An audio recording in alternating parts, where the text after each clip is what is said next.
Shalom dan selamat pagi Bapak Ibu Saudara yang dikasihi Tuhan. Mengawali minggu ini kita kembali datang kepada Tuhan dalam doa dan perenungan firman Tuhan. Marilah kita berdoa. Bapa di surga, terima kasih untuk hari yang baru dan kesempatan untuk kami dapat menjalani kehidupan ini. Berkatilah kami dengan firman-Mu agar hidup kami menjadi seperti yang Engkau kehendaki. Di dalam Kristus Yesus Tuhan kami berdoa. Amin. Saya akan membacakan 2 Raja-Raja 9 ayat 36.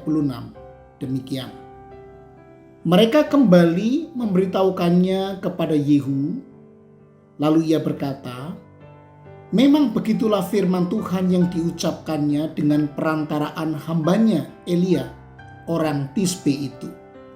Di kebun di luar Yisrael akan dimakan anjing daging Isebel. Bapak Ibu Saudara, membaca kisah matinya Isebel terasa melegakan.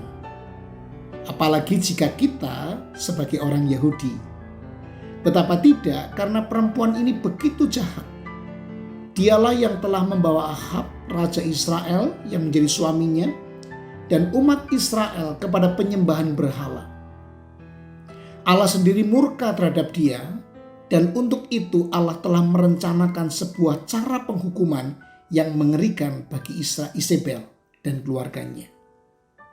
Dikisahkan Bapak Ibu Saudara, sampailah Yehu ke Yisrael tempat Isebel tinggal. Isebel menghias diri serta menjenguk dari jendela dan menyindir Yehu yang datang, yang ia sebut sebagai Zimri, seorang yang membunuh tuannya. Tetapi Yehu berteriak dari bawah jendela dan meminta pegawai-pegawainya untuk menjatuhkan Isebel dari jendela. Mereka melakukannya sehingga darah Isebel memercik dinding dan kuda, dan mayat pun terinjak-injak kuda. Ketika mayatnya hendak dikubur, ternyata yang tersisa hanyalah kepala, kedua kakinya, dan kedua telapak tangannya. Ini untuk menggenapi apa yang telah dinubuatkan Nabi bahwa tubuh Isebel akan dimakan anjing. Bapak Ibu Saudara, Allah sangat membenci Isebel karena ia telah menyesatkan umat Allah kepada penyembahan berhala.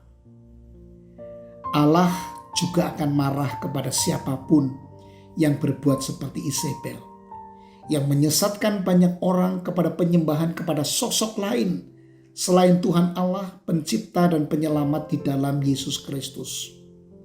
Akan ada waktunya Tuhan akan menghukum orang-orang yang menyesatkan orang lain, sama seperti Tuhan Allah menghukum Isebel.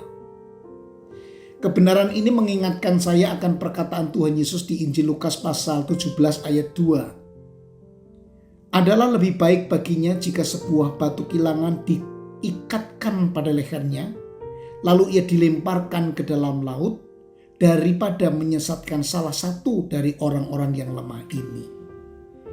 Bapak Ibu Saudara, penting untuk kita selalu ingat dan mewaspadai setiap perilaku dan perkataan kita yang berpotensi menyesatkan orang lain. Mungkin kita tidak menyadari bahwa perilaku hidup kita sedang diperhatikan dan tidak terasa sedang mempengaruhi orang lain. Apalagi ketika kita punya posisi dalam status sosial atau masyarakat kita. Misalnya sebagai pengusaha, sikap kita, cara kita berpikir, cara kita mengambil keputusan sangat mungkin akan ditiru oleh karyawan kita. Saya pernah menelepon seseorang yang mengangkat telepon adalah seorang asisten rumah tangga atau seorang pembantu. Saya mengiranya sebagai tuan rumah yang sedang saya cari, karena suaranya sangat mirip dengan tuan rumah itu. Bapak Ibu Saudara, yang tak terduga adalah nada suaranya sama, dialeknya sama, intonasinya sama, cara menyapanya juga sama. Nah, karena itu penting untuk kita selalu memperhatikan bagaimana cara hidup kita di hadapan orang lain.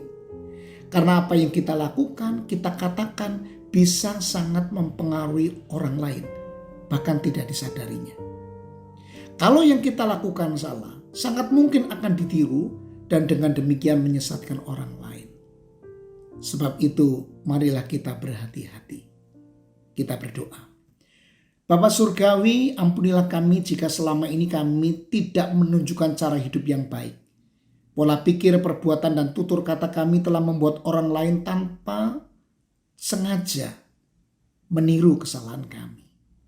Ketika kami lebih banyak menjadi batu sandungan bagi orang lain, ampunilah kami ya Tuhan. Tolonglah kami untuk lebih hati-hati. Dan dengan tuntunan firman-Mu, kiranya kami lebih terarah dan hidup kami menjadi sebuah kesaksian tentang Tuhan. Berkatilah umat-Mu hari ini ya Tuhan. Di dalam Kristus Yesus Tuhan kami berdoa. Amin.